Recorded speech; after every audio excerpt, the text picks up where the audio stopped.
Into this house of memory and hope we gather. We don't always do all that our hearts command, but life is ever generous with new opportunity for love and service.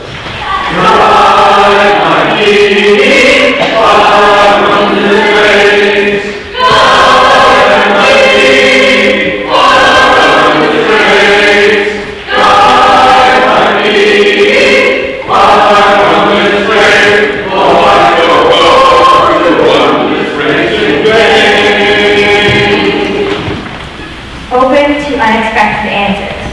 We seek our place in the world and the answers to our heart's deep questions. As we seek, may our hearts be open to unexpected answers. May the light of our talks remind us that this is a community of warmth, of wisdom and welcoming of multiple truths.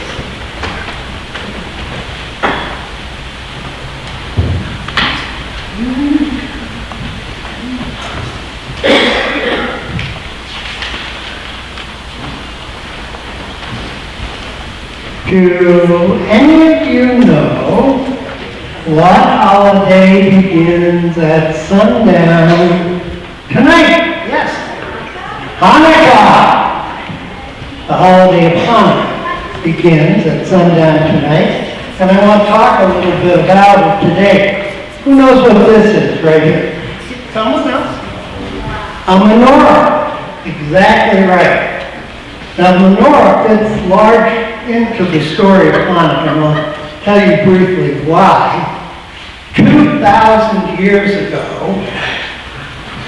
all of Israel was controlled by the Syrians who were worshiping Greek gods. And they would not let the Jews worship in their own way. And this was very, very frustrating to the Jews, and it was a horrible time for them. But there was one Jewish rabbi, teacher, priest, whose name was Mattiyahu. Can you say that? Mattiyahu. He's the first academic. And Mattiyahu got very annoyed about this, and when a Syrian soldier came to his village and said, "You have to worship the Greek gods," he said, no more. And he would not, and he drove all who wanted him to do that away from the village. Shortly thereafter, the king Syrian, who hated this, really cracked down, really bad. And so, Mattiyahu, the priest, said, everyone should be led by his son, called Judah the Maccabee. Judah the Maccabee, which means Judah for freedom, brought up the armies of the children of Israel, and he drove all of the Syrian Greeks out of Jerusalem, and discovered that the Greeks had taken with them the gold, the solid gold menorah. So they had to fashion one, make a tin one. Then they discovered that they only had enough oil to light the menorah for one day. And it would be 8 days before they could get more. But a miracle happened, and they lit the candle, and it stayed lighted for 8 days. Now, I live next door to a rabbi in Burlington, Vermont, and asked him, could I light any candles on the menorah? Because, well, it's not sundown. And he said, no candle except the leader. This is the leader candle, and it is used to light the other candles. So I'm going to ask Deb to come up and light the leader candle. And next week we'll light some more. Let us pray. May all of us go forth with the vision of freedom and hope and the power to lift high into the night the light of hope. Go now in peace.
Years ago, I was the senior minister of the Unitarian Universalist congregation in Atlanta.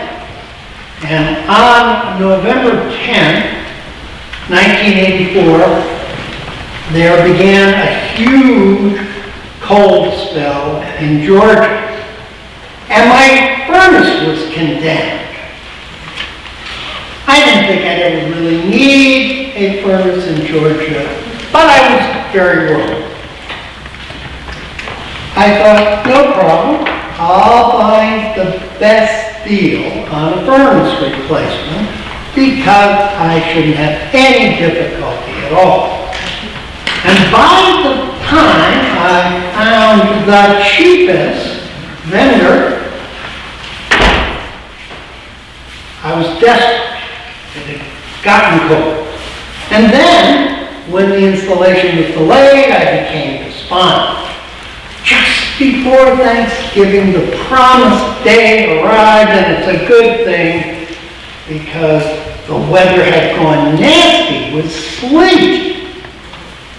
They said it would only take a day to put in the new furnace and central air conditioning, but after they had removed the old furnace, left a big hole in the floor where it was, and had cut new holes in all the rooms for the upgraded central heating that was going into the house, by the iron law of the contractor, they didn't have a part they needed, and so could not finish the job. So the place was cold. And that night, as the winds blew and found the cross ventilation coming up through the airspace below the house, there was a wind of freezingness.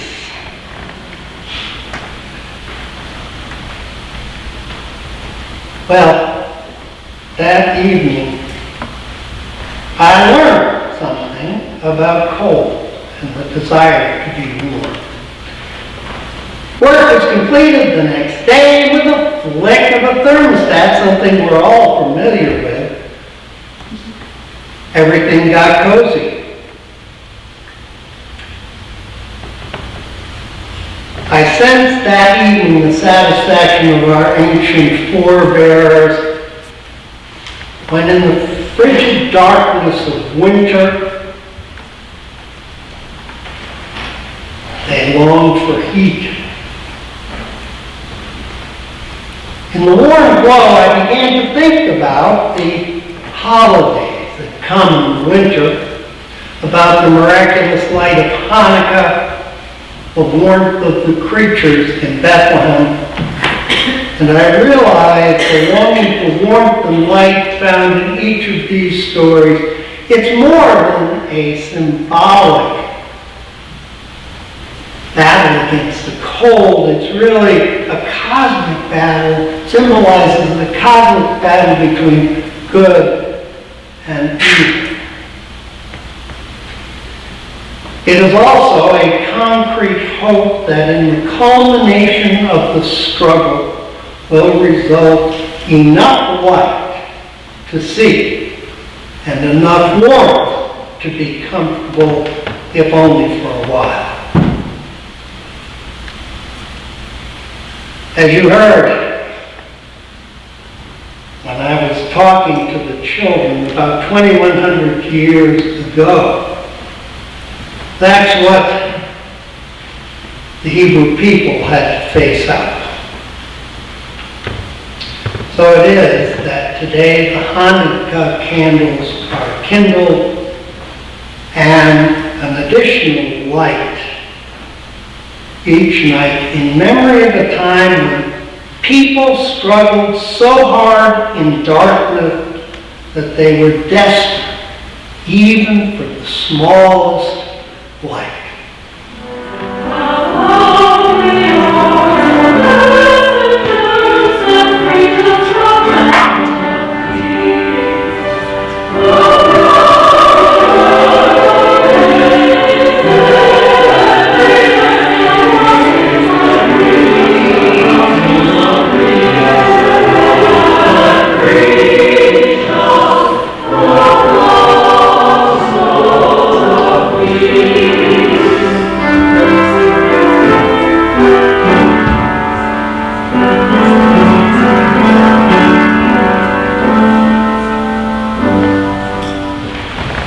The festivals of fire express the most ancient human longing. They teach us that life's purpose comes from struggle. It comes from struggle and it comes from choice. It never comes from routine and comfort. I learned that earliest when I was a 16-year-old exchange student in Finland. In Finland, the sauna is considered a necessity of life. In many parts of the largely rural and chilly country, the sauna is the only place where in the winter's deep chill people are actually warm. It is where mothers prefer to have their babies and where the old want to die.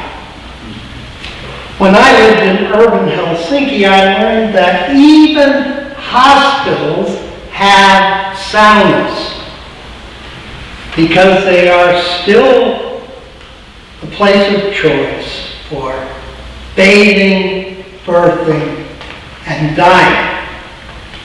Now you have to put out of your mind any health club sauna heated anemically to 160 degrees Fahrenheit. They then would laugh at these air sac saunas. A real sauna is a culmination of a struggle. Carefully cut hardwood logs, fire a stove in a room paneled with wood, chosen for the fragrance it gives off when it's heated. No moisture is permitted. The temperature must reach 100 degrees Celsius to 12 Fahrenheit before the bath is ready. To bathe in the sauna is to bathe in your own sweat. To tingle your skin with the switch of a birch branch and ultimately plunge into icy water or roll in the snow. When you are done, you have earned the ultimate relaxation, which gives the struggle meaning. Now, in our camp in Maine, we have built a sauna in the authentic Finnish way. And as the days pass there, we join in the rhythm of splitting wood, tending fire, anticipating sauna. It takes 4 hours to prepare a sauna, and it dominates daily living. Afterwards, our guests who bathed in their own sweat say, "I've never felt this clean." But friends remember about their visit is not the rugged coasts or the friendly seals, but the sauna. I asked my Finnish friend Maria Sumari why most Finns prefer to die in the sauna. She said, "It's the only proof we have that effort, endurance, and work lead to heaven." The problem we have celebrating the holidays is the problem I had with my new heating system in Atlanta. It was too easy.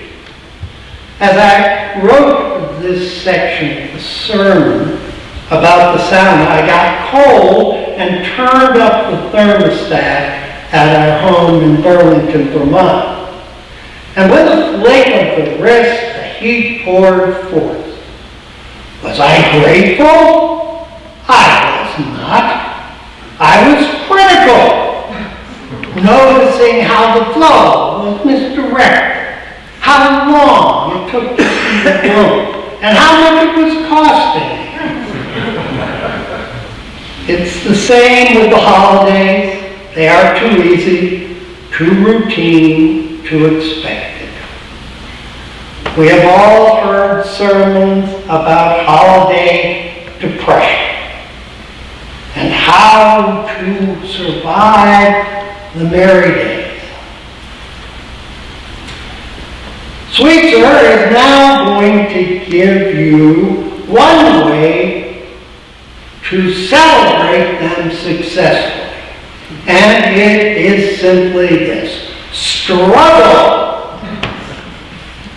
Suffering is totally optional, but action and choice which engage the heart and mind on a deeper level than gratification and merriment are not. I had an idea about this. Perhaps next year, when I'm not here, of course, but perhaps next year, First Church could help with this by offering Christmas spirit insurance. Work like this. On the first Sunday of Advent, our holiday team, dressed as elves, would come to your house and shut down your central heating system and turn off your electricity.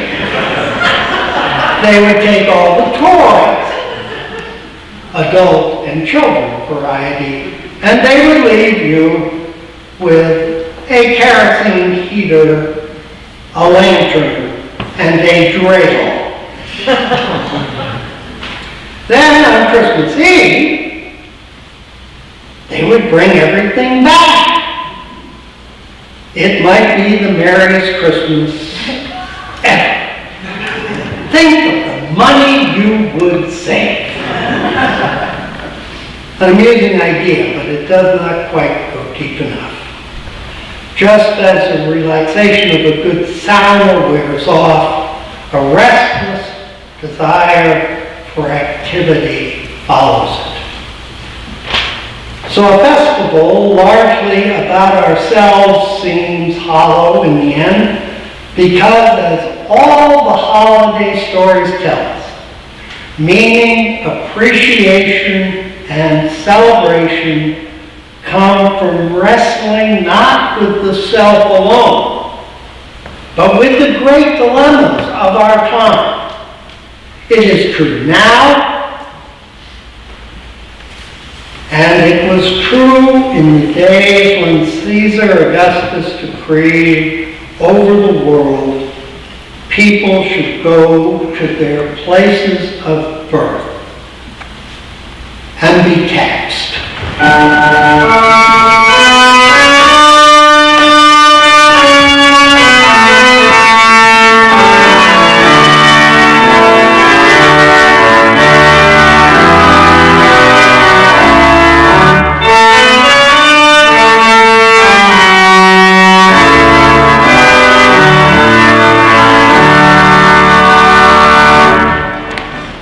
May we be blessed as we go forth into this new season of struggle, hope, and joy. Benedictus, benedicat, may those of us who are blessed bless the world. Amen.